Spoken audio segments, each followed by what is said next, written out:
Bonjour, je vais vous parler aujourd'hui des complications après chirurgie bariatrique.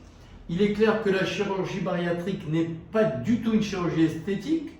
C'est une chirurgie lourde mais que nous faisons quotidiennement, puisque c'est une chirurgie qui coupe ou qui court-circuite l'estomac. Cette chirurgie est de plus en plus pratiquée dans le monde parce qu'on a de moins en moins de complications aujourd'hui.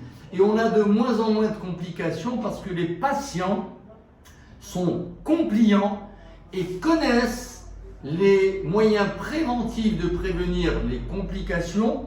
D'abord, il faut savoir que les complications type mortalité sont quasi nulles quand on se fait opérer dans un centre d'expertise, j'insiste, et que les complications morbides qui sont les fistules, c'est-à-dire l'ouverture d'une aggrave, dans mes statistiques et dans les statistiques des centres d'expertise internationaux, c'est moins de 1%, et ce moins de 1%, on arrive à le traiter à 100%.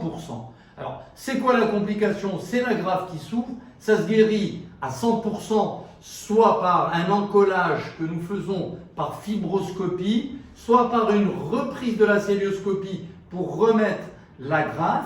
Comment les prévenir?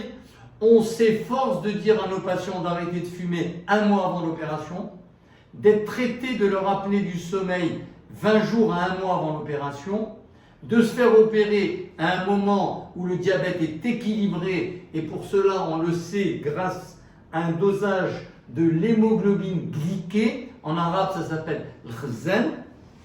Et enfin, la nutritionniste insiste auprès de tous nos patients de ne pas manger solide pendant la durée du premier mois post-opératoire, et donc de manger liquide ou semi-liquide pour ne pas mettre les agrafes sous tension.